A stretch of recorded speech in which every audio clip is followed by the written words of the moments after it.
जय राधा माधव कुंज बिहारी। जय राधा माधव कुंज बिहारी। जय गोपी जन वल्लभ गिरवरधारी। जय गोपी जन वल्लभ गिरवरधारी। यशोदानंदन व्रज जन रंजन।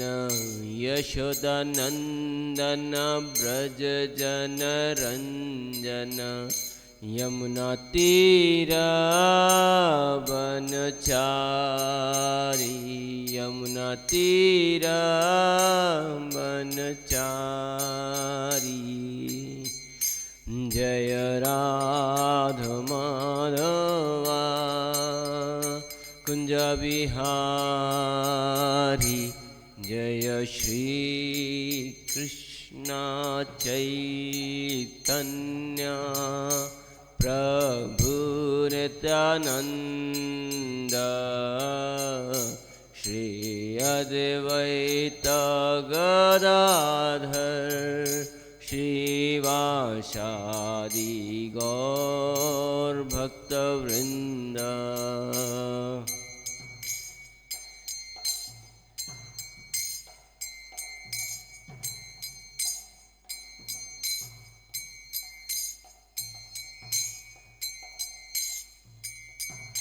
हरे कृष्णा कृष्ण कृष्ण हरे हरे। हरे राम राम राम हरे हरे।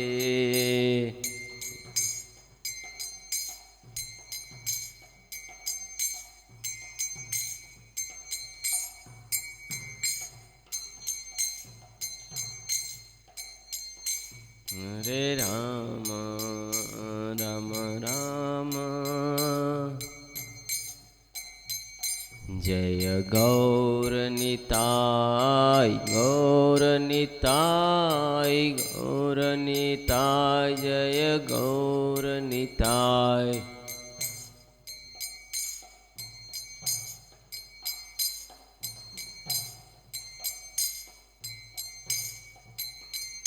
निताय गौर हरि बोल हरि बोल हरि बोल हरि बोल।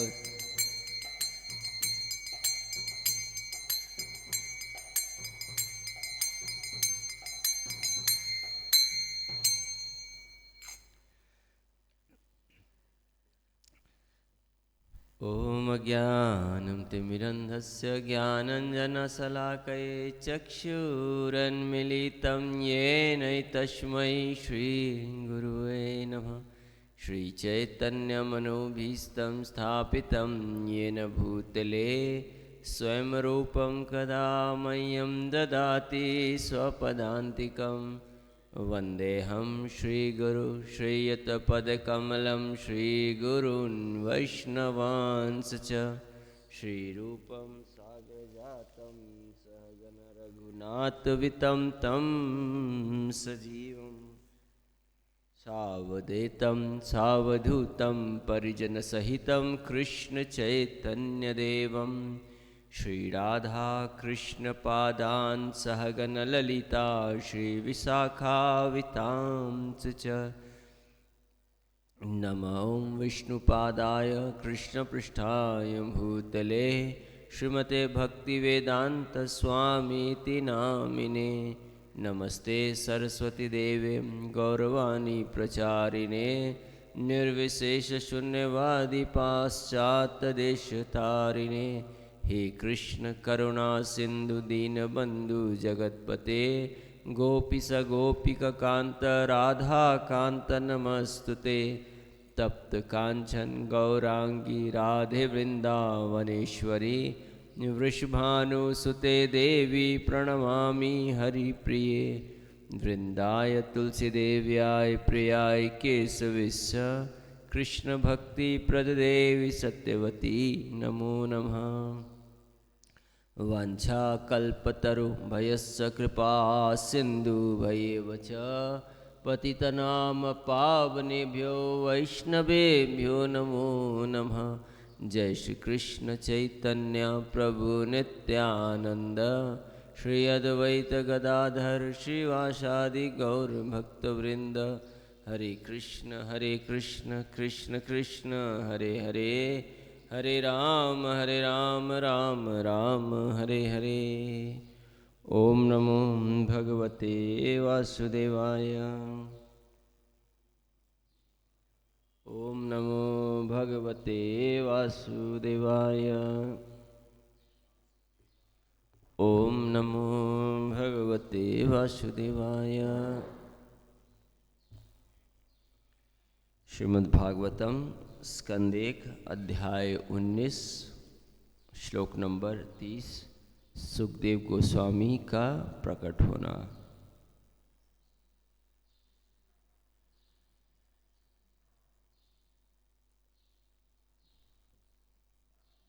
बोर्ड में तो लिखा नहीं है, मोबाइल बोर्ड तो लिखा नहीं, मोबाइल नहीं। समृतस्तत्र महान् महीयसाम्। लिखा नहीं बोर्ड लिखा नहीं। ब्रह्मर्षि राजर्षि देवर्षि संघय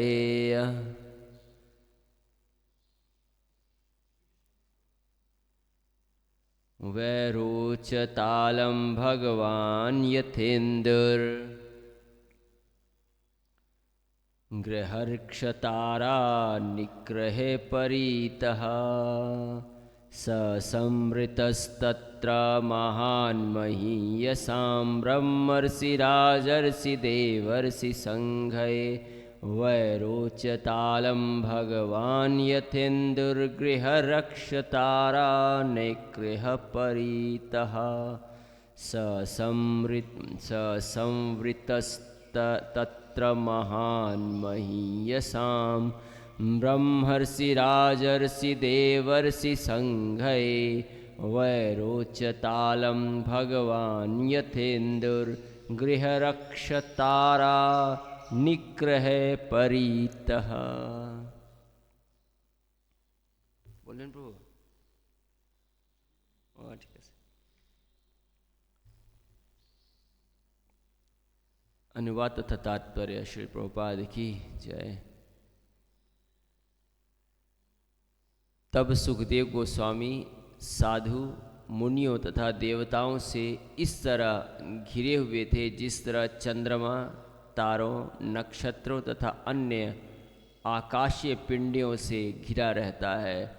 उनकी उपस्थिति अत्यंत भव्य थी और वे सबों द्वारा सम्मानित हुए।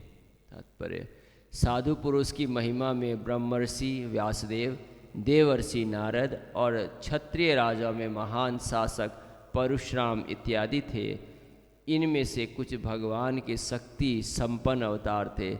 सुखदेव गोस्वामी ना तो ब्रह्मर्षि थे, ना राजर्षि थे, ना देवर्षि, ना ही वे नारद, व्यास या परशुराम के समान कोई अवतार थे। फिर भी उनका जो स्वागत किया गया वह उनसे बढ़कर था।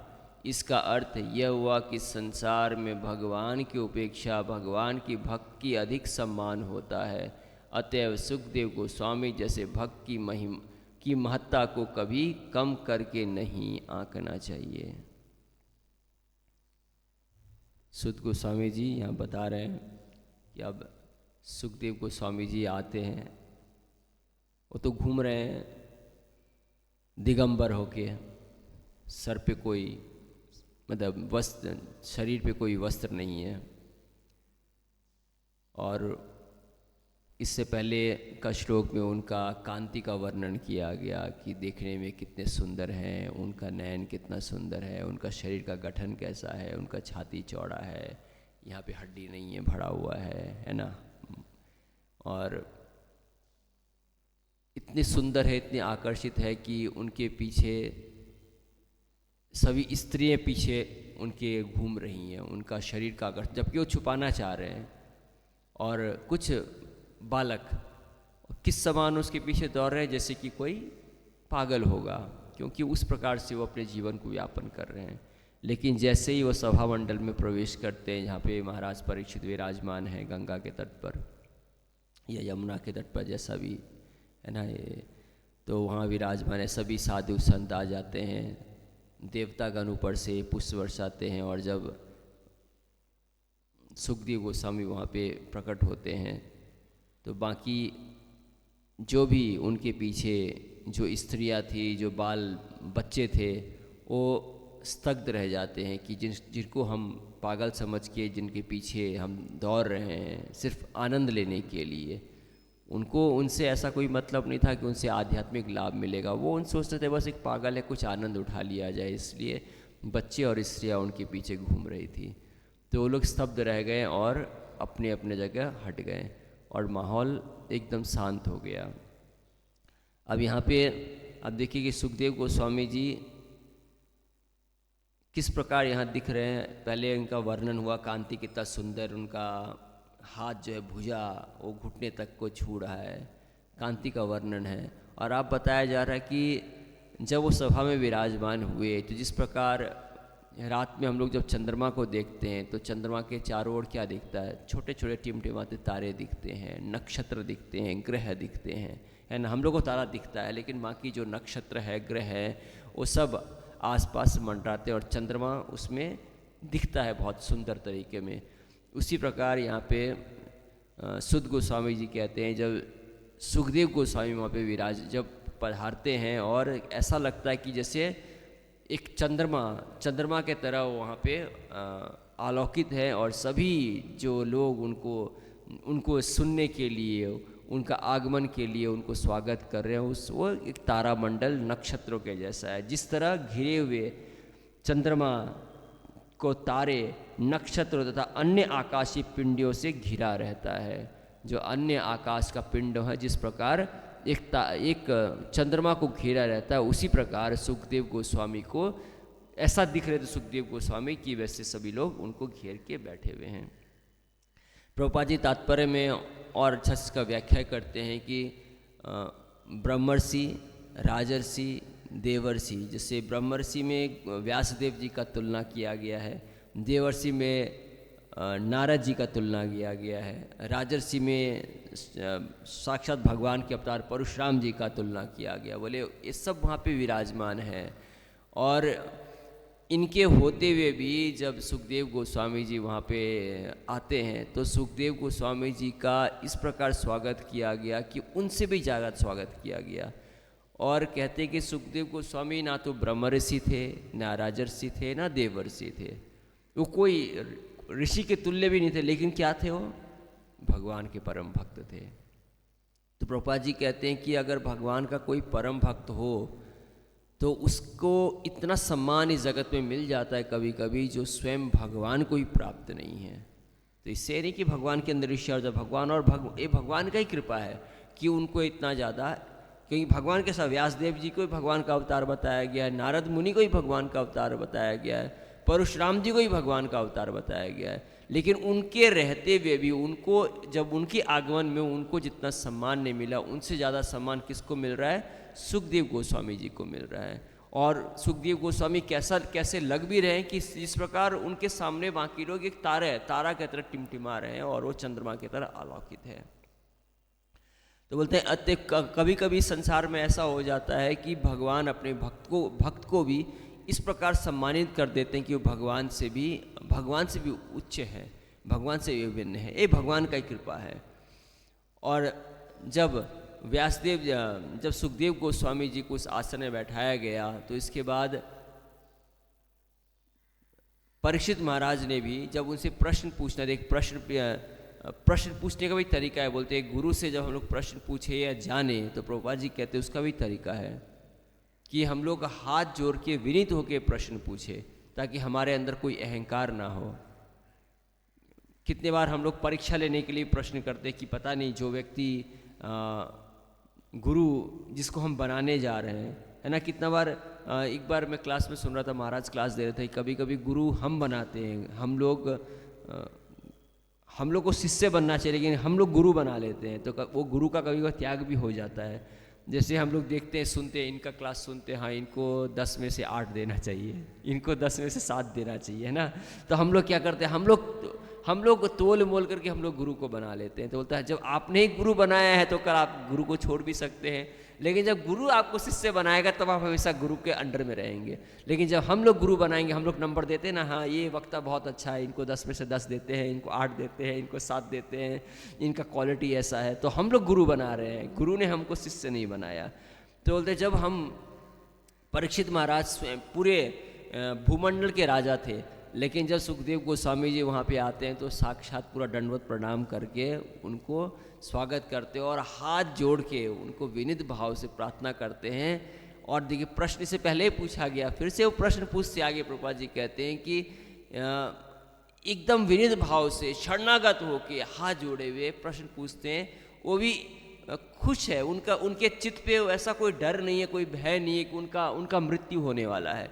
एक साधारण व्यक्ति को पता चल जाए कि उसको कोई रोग हो गया, 6 महीने या 1 साल बाद मृत्यु हो जाएगा, तो हम लोग घबरा जाते हैं, है ना, घबरा जाएंगे। अब 6 महीने में और क्या होगा, कैसे भगवत धाम मिलेगा, या बहुत सारा कुछ भोगने का था, भगवान ये शरीर तो मनुष्य शरीर मिला लेकिन भोग नहीं पाए, भोगने का इच्छा भी खत्म नहीं हुआ, और भगवान का प्राप्ति तो अभी दूर है। क्योंकि कितना बार हो सकता है कि हम लोग भगवान तो प्राप्त करना चाहते हैं, लेकिन भगवान को प्राप्त करने से पहले संसार को पहले भोग लेना चाहते हैं, है ना, सोचते पहले भोग के पूरा मन भर जाए, इसके बाद तो भगवान के पास जाएंगे। लेकिन भोगने का, अगर हम लोग प्रभुपाद जी का छोटा छोटा ग्रंथ पढ़े तो प्रभुपाद जी कहते हैं भोगने लायक कुछ वस्तु है ही नहीं संसार में। इस प्रकार गन्ना को एक बार आपने रस उसका निकाल लिया, आपने रस पी लिया, उसके बाद उसको कितना बार डालेंगे, उसको पेरेंगे और मशीन में, और ज़रूरत नहीं है।